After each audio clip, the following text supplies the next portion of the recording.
Kita akan belajar hari ini tajuk tahun Pernikahan Islam tahun 4. Tajuknya adalah nifaq. Okey. Baik, kamu dah bersedia ke belum? Kalau dah bersedia, jom kita teruskan. Baik. Kamu kenal tak siapa ini? Baik. Kenal tak ini? Untuk yang dah tengok mesti kenal siapa dia ini. Kan? Namanya apa? Namanya Abu Jahl, kan? Baik. Ingat tak macam mana watak Abu Jahl ni? Baik ke jahat dia? Kan? Dia jahat lah. Dia bawa watak yang tak baik lah sebenarnya. Kerana apa? Dia buat benda-benda yang bertentangan dengan yang sepatutnya. Bahkan dia melakukan sihir dan sebagainya. Kan? Okey, baik. Ini adalah objektif pembelajaran kamu hari ini. Ada 3 objektif. Okey, apa yang kamu akan capai? Okey, jom kita akan terus yang pertama. Okey, maksud nifaq. Nifaq bermaksud menzahirkan keimanan dan menyembunyikan kekufuran. Menzahirkan keimanan dan menyembunyikan kekufuran. Maksudnya apa? Apa yang ditunjuk dekat orang, ditampilkan kepada orang, semuanya yang baik-baik, yang bagus-bagus, yang cantik-cantik. Tetapi apa yang disembunyikan, yang itulah perangai sebenar dia, adalah lebih buruk dan lebih keji dari apa yang sepatutnya. Okey? Jadi nifaq ni dia tunjuk macam dia beriman, tapi sebenarnya dia menyembunyikan kekufuran. Kekufuranlah itulah yang benar dalam diri dia. Okey? Wal'iyadzubillah. Baik. Yang biru tu tulis apa? Orang yang melakukan nifaq disebut munafik. Orang yang melakukan nifaq disebut munafik. Jadi dah faham kan maksudnya? Baik, seterusnya hukum nifaq. Hukum melakukan nifaq adalah haram. Adalah haram. Kerana Allah telah memberikan ancaman terhadap golongan-golongan munafik. Jadi Allah telah berfirman dalam Al-Quran tentang orang munafik. Jom kita tengok ayatnya. Okey, mari bersama-sama dengan Ustaz kita baca ayat ini. A'udzu billahi minasyaitonir rajim. Innal munafiqina fid darkil asfali minan nar walan tajida lahum nasira. Maksudnya, sungguh orang-orang munafik itu ditempatkan pada tingkatan yang paling bawah dari neraka, dan kamu tidak akan mendapat seorang penolong pun bagi mereka. Surah An-Nisa ayat 145. Jadi ini ancaman Allah terhadap orang yang munafik. Allah akan letakkan dia dalam neraka.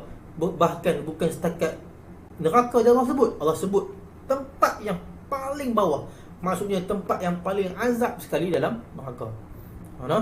Jadi ini menunjukkan bukti bahawa Allah sangat tak meredai orang yang melakukan nifaq. Jadi hukumnya adalah haram. Jadi hukum nifaq adalah haram.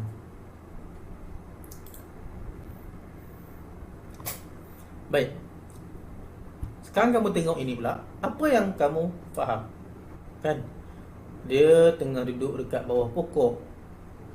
Dekat dia ada 3 ekor kambing, kan? Tiba-tiba ada mentol menyala. Ting, kan? Maksudnya apa? Dia dapat idea, kan? Dia dapat idea. Apa idea dia? Idea dia nak jerit seolah-olah ada harimau dekat situ.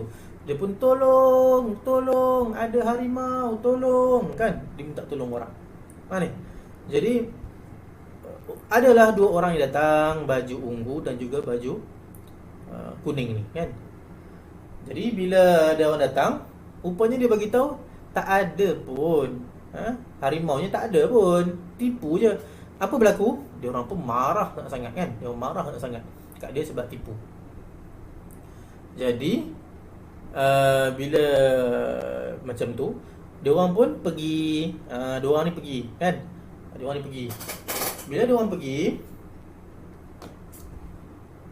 tiba-tiba memang ada harimaunya, datang betul harimaunya kan ni, nak makan dia punya kambing.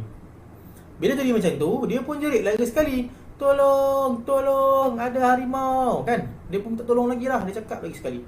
Apa jadi? Dua orang ni percaya lagi tak? Dia orang dah tak percaya lagi dah. Sebab apa? Sebab tadi masa dia orang datang, tengok-tengok dia tipu aja. Tapi kali ni sebenarnya betul-betul. Tapi bila dia orang dengar, dia orang dah tak percaya lagi dah, dia orang biar. Sedangkan ada harimaunya. Jadi dia pun nangis sebab tak ada siapa tolong. Dan harimaunya tu pun mungkin dah makan kambing-kambingnya kan. Bahkan mungkin kejap lagi dia pula yang kena makan ni. Jadi nak menunjukkan apa? Buruknya perangai menipu sehingga kan orang dah takkan percaya kita lagi. Sebab itu kena hati-hati, jangan amalkan menipu ataupun berbohong. Bersikap jujurlah setiap masa. Okey. Baik, sekarang kamu akan dengar video ini. Okay.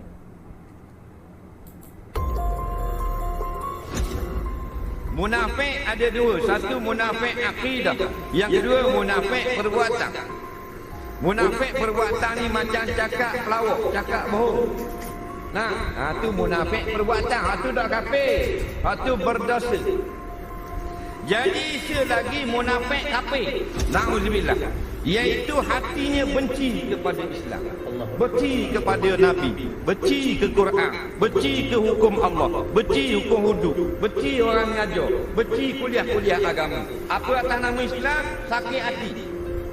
Gambar dalam Facebook, buat page anti ulama, anti tok guru, anti hudud dan sebagainya. Dia sudah menjadi kafir, kekal dalam neraka paling bawah. Kalau yang semua berada duduk dekat atas, dia paling panas. Kenapa? Kerana Allah kata dalam Quran, "Fiddarki asfali minan nar." Tempat orang munafik, lapis yang paling bawah di dalam neraka. Nauzubillah. Baik, tadi Ustaz Azhar Yunus bagi tahu ada berapa kategori nifak? Ada berapa? Ada dua. Ada dua kan? Video tadi cakap nifak ada dua. Baik, jom kita tengok.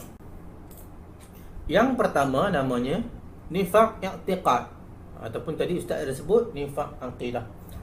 Nifak i'tiqad ni apa? Dia tidak beriman dengan ajaran Islam, namun berpura-pura seperti beriman dengan Allah. Dia berpura-pura je. Dia bukan betul-betul beriman kepada Allah pun. Dia hanya berpura-pura. Maka orang-orang ni dia sebenarnya dia telah melakukan kezaliman yang sangat besar. Dia menjadi orang yang munafik. Dia kena bertaubat kepada Allah. Dia kena isytiharkan diri dia balik kepada Allah bahawa dia beriman kepada Allah, dan dia bertaubat daripada perbuatan ini. Kalau tidak, itulah tempat dia di dalam neraka nanti. Baik, yang kedua, nifak amalan, ataupun Ustaz sebut tadi nifak perbuatan. Sama, nifak amalan. Dan nifak amalan ini dia tidak jadi kafir, tidak kufur. Tidak, dia tidak terkeluar daripada Islam. Kufur maksudnya dia tidak terkeluar daripada Islam, tetapi dia ada perangai-perangai orang munafik. Dia telah melakukan dosa dan dia kena bertaubat kepada Allah. Jadi dia antara perbuatannya ialah dia berdusta ataupun dia berbohong. Apa jalan sekalipun berdusta dan berbohong tak boleh kita buat. Tak boleh. Apa jalan sekalipun tak boleh kita berdusta ataupun berbohong. Okey? Jadi jangan amalkan. Okey? Terutamanya kepada mak ayah kita, kan? Jangan kamu bohong. Okey? Kerana itulah orang yang paling percaya kepada kita. Kalau tidak, kita akan jadi macam orang yang jerit harimau tadi itulah. Orang tak percaya lagi dah. Lagi-lagi kalau kamu tipu mak ayah kamu, memang orang yang paling maksudnya percaya kepada kamu, mak ayah kamu lah, kan? Boleh jadi boleh hilang kepercayaan dia kepada kamu kalau kamu asyik tipu dia. Ni. Yang kedua, memungkiri janji. Memungkiri janji maksudnya apa? Dia janji tapi dia tidak tepati. Dia janji tapi dia tak buat. Jadi kalau kamu berjanji, pastikan kamu janji yang mampu. Jangan kamu janji yang tak mampu. Nanti bila kamu janji yang tak mampu, maka kamu akan mengecewakan ramai orang. Dan kamu sebenarnya telah pun melakukan perbuatan yang nifaq, perbuatan nifaq amalan, perbuatan yang dikeji oleh Allah, yang perbuatan yang keji, Allah tak suka. Baik, yang ketiga ialah mengkhianati amanah. Khianati amanah ni apa? Khianati amanah ni ialah orang yang telah diberikan tanggungjawab tetapi dia tidak melaksanakan. Contoh yang paling dekat yang Ustaz nak bagi contoh, kamu ramai yang telah dilantik menjadi pengawas, kan? Pengawas pusat sumber, ketua kelas, menolong ketua kelas. Yang tahun lepas je lah, tahun ni belum kan? Dah tak jumpa lagi kat sekolah. Tetapi bila dia dah dilantik, dia tidak melaksanakan tugas dia dengan betul. Dia tak buat. Dia tak buat, maksud dia telah mengkhianati amanah yang telah diberikan. Jadi baik-baik jaga-jaga. Kalau kita dah diberikan amanah, kita kena laksanakan amanah. Kalau tidak, kita telah pun melakukan satu perkara dosa, iaitu melakukan nifaq amalan. Perbuatan-perbuatan yang nifaq dari segi perbuatan. Okey? Boleh faham? Baik, apakah pengajaran yang kamu dapat? Baik, sebelum kamu tengok, baik, apa yang kamu dapat? Baik, yang pertama ialah jauhi diri dari melakukan amalan nifaq. Kamu dah tahu nifaq itu apa? Iaitu nifaq itu orang yang menzahirkan keimanan dan menyembunyikan kekufuran. Jadi kamu dah tahu juga hukum dia adalah haram melakukan nifaq. Dan Allah telah pun mengatakan dalam Quran, ancaman dalam Quran bahawa Allah akan letakkan di tingkat yang paling bawah. Jadi kamu kena jauhi diri daripada melakukan amalan nifaq. Menghiasi diri dengan akhlak yang baik. Jadi buang semua perkara-perkara yang tak baik, hiasi diri kamu dengan perkara yang baik. Akhlak-akhlak yang baik, menolong orang lain, mendoakan orang lain, dengar cakap ibu bapa, jangan tengking ibu bapa, okey, ikut apa yang ibu bapa minta. Taat kepada ibu bapa, ikut apa yang cikgu cakap, belajar rajin-rajin. Macam-macam benda yang kamu boleh buat yang nak menunjukkan akhlak yang baik, ya. Jadi buang semua benda yang tak elok dan hiasi diri kamu dengan akhlak yang baik. Baik, yang ketiganya tidak berbohong, tidak memungkiri janji dan tidak mengkhianati amanah yang telah diberikan. Nifaq amalan tadi itulah. Jangan buat tiga-tiga tu. Kerana kalau kita buat benda tu, kita telah melakukan amalan-amalan yang nifaq. Walaupun tak iaitu kufur, tetapi kita telah melakukan dosa dan kita kena bertaubat kepada Allah.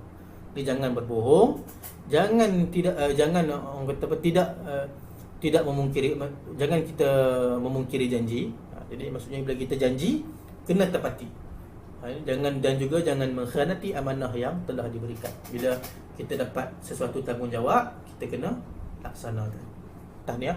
Jangan lupa bila kamu dah habis tengok video ni, kamu isi kehadiran Google Meet tu. Walaupun kamu tak join Google Meet tu, isi juga dalam link yang Ustaz bagi tu. Tanya mak ayah kamu dalam grup, Ustaz ada post kehadiran Google Meet.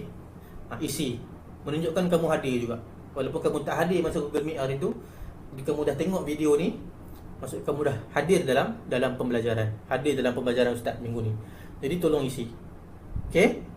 Itu saja dari Ustaz. Assalamualaikum warahmatullahi wabarakatuh.